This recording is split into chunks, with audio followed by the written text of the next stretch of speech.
Santa's helper elves were busy building, banging, painting, and wrapping toys. Santa knew that Maggie and Natalie were hoping for a special toy, and he had something very special to give them. Each girl received a brand new Journey Girls doll. Maggie and Natalie were overjoyed with their toys. Then the girls moved on with Santa into the loading room, where thousands of elves were packaging and loading toys onto the sleigh. Maggie, it's wonderful here. Attention! There has been a toy breakout in the creating room.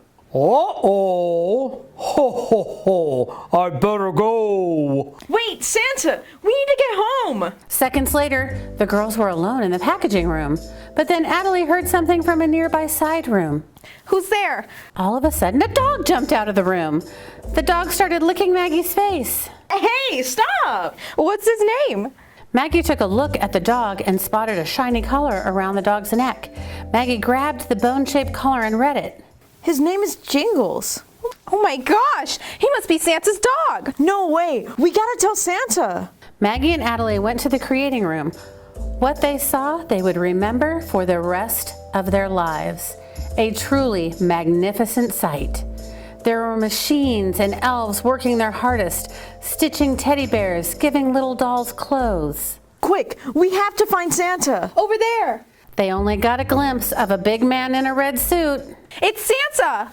The girls ran over only to run back into the loading room where the sleigh stood and a giant red sack was propped upon it. They saw Santa sitting in the front seat, but then Jingles ran over to Santa. Whoa-ho! There you are, Santa. We need to go home. But we found Jingles. I can see. I've been looking for Jingles all over the workshop. But Santa, we need to get home. Whoa, you're right. Then, all of a sudden, the sleigh started to hover off the ground, and with a big whoosh, they were up in the sky. The wind whipped through their ears, and they saw all the lights of North Dakota. As they soared through the air, Jingles was sticking his head out of the side of the sleigh. The girls did the same and saw the magical dust follow behind them. Whoosh! The sleigh had just landed right in front of their house. Thanks, Santa. No problem. Ho, ho, ho. Jingles came over to lick their faces. Bye, Jingles. The girls went home, but when Natalie opened the door, she didn't see her parents. She saw ultra rare toys. They were sparkly and were to die for. There were also handmade toys from Santa's hands, and in the very, very back, she saw a Humpty Dumpty sitting on a brick wall, about to fall. She was dressed up as a fairy throwing glitter. When Natalie and Maggie walked in, all Humpty Dumpty said was, "Want to put on a fairy dress with me?" Then Humpty Dumpty fell and cracked. Glitter came out. The girls cleaned it up and saw a treasure box. Should we open it? They decided to open it, and inside was a portal that led to Prince Elementary School, which was their favorite place. When they got there, it was Christmas, and the school gave them a whole bunch of lessons. When they got out of school, they were so smart that they got to meet Albert Einstein. They were inventing light bulbs. Prince Elementary gave them Prince shirts so they could be wearing them with Prince pride. Outside, it started to snow out of nowhere. People started making snowmen. After a long day and a fun day full of excitement, they went back home and cleaned up their mess. After they were done, they watched a movie and ate some popcorn. They watched The Grinch and drank green smoothies. And that's my life.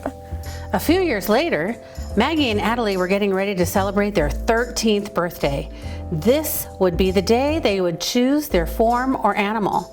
Their parents had said so during that crazy few days when the spaceship landed, they found out they were aliens, their friend turned into a dog, and they met Santa Claus. What form or animal would they choose?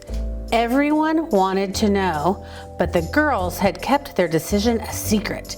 They had made a pinky promise that they would not reveal it until their party, and you simply cannot break a pinky promise. As their friends and family gathered around their birthday cake, shaped like a glittery Humpty Dumpty, Maggie and Natalie finally answered that burning question. After a lot of thought and discussion, we have chosen our forms. We have decided to be human girls. We like ourselves just the way we are. Their parents were thrilled that their daughters had decided to follow in their footsteps and become human beings. After the party, Maggie and Adelie sat by the window and talked about what their next adventure might be. Just then, there was a knock at the door. Who is it? They couldn't believe who answered.